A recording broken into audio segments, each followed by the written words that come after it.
Baik, bismillahirrahmanirrahim. Assalamualaikum warahmatullahi wabarakatuh. Perkenalkan, nama saya Riko Fadlian Kanca, NRP 15 2023 090. Dan di sini saya akan menjelaskan terkait tugas 4. Pertama, kita buat aplikasinya dulu. Ada backend dan frontend, di mana frontendnya cuma HTML biasa. Buat nginputin si BMI-nya itu sendiri. Terus bikin backendnya juga yang pakai apa namanya? Python. Terus ini isi docker filenya, ada Pythonnya. Terus ini instalasi dari si dependensiesnya itu kita pakai Flask, Flaskcore sama MySQL connector tuh. Terus bikin database namanya health app kalau di sini tuh. Terus users, si tabelnya. Terus harus punya si RDS-nya dulu.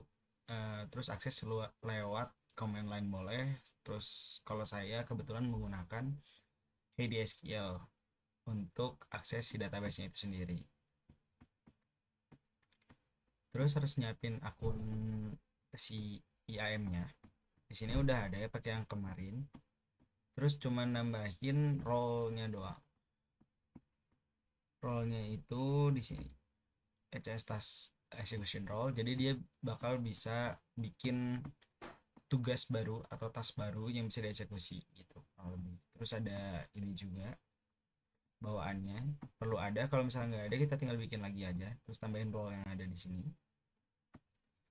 Terus karena kita bakal pakai si Python, karena ngerannya di 5000 portnya, kita bikin security group di mana kita tuh ngebolehin akses ke port 80 sama ke port 5000, kurang lebih kayak gitu. Terus kita bikin si repositories baru.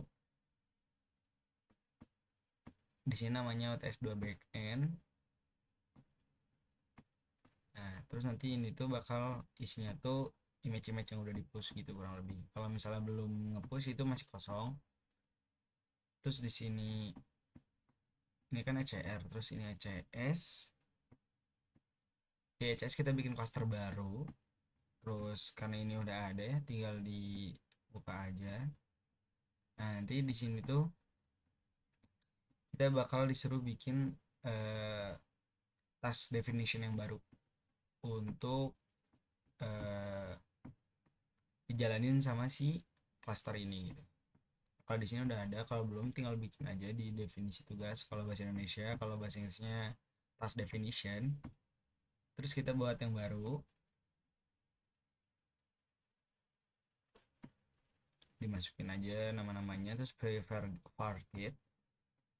Terus tinggal di next next doang sih sisanya. Terus ini saya kasih nama backend container yang tadi itu. Terus si URL-nya sesuai dengan yang ada di si apa ini namanya, CR tadi.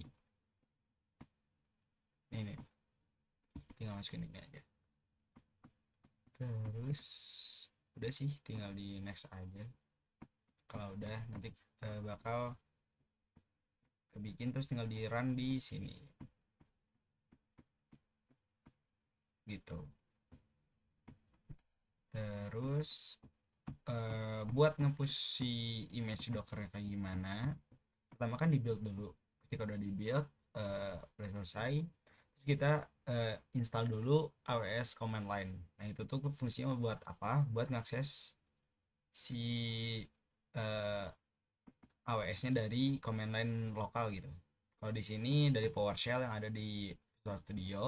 Kalau udah tinggal di configure aja.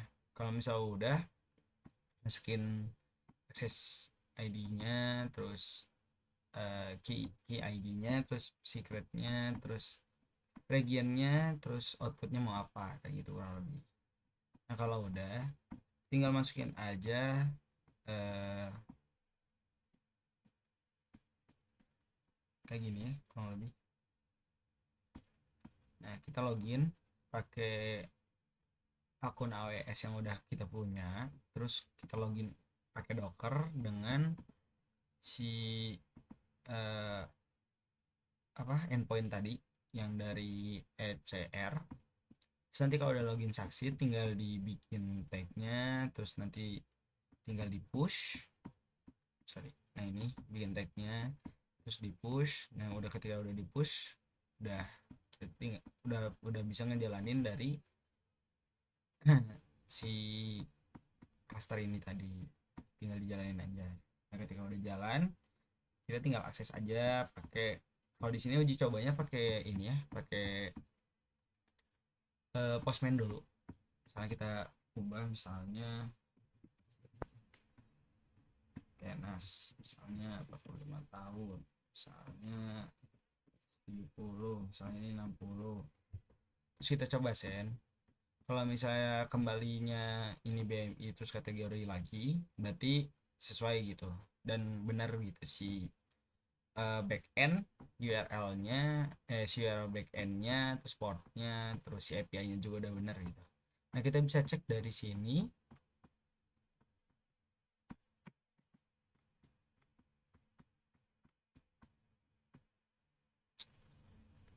Sebentar, not responding, oke. Okay. Kalau kita refresh di sini nanti masuk datanya yang Itenas. Sebentar.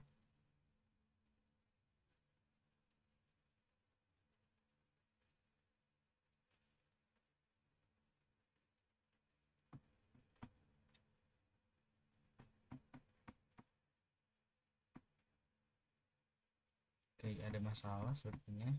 Kita restart dulu. Terus open lagi.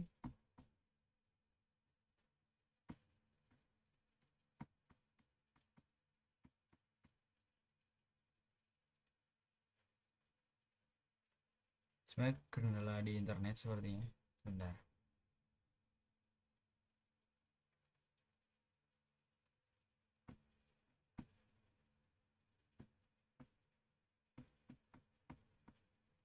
Sebentar. Oke, maaf tadi ada kendala di internet. Terus kita coba buka si isi tabelnya. Terus kita lihat datanya. Nah, sudah masuk. Tinggal kita akses aja si HTML-nya di sini. Misalnya masukin nama, misalnya Budi dengan umur misalnya 19 tahun, tinggi badannya misalnya 170, berat badannya misalnya 68. Kita hitung.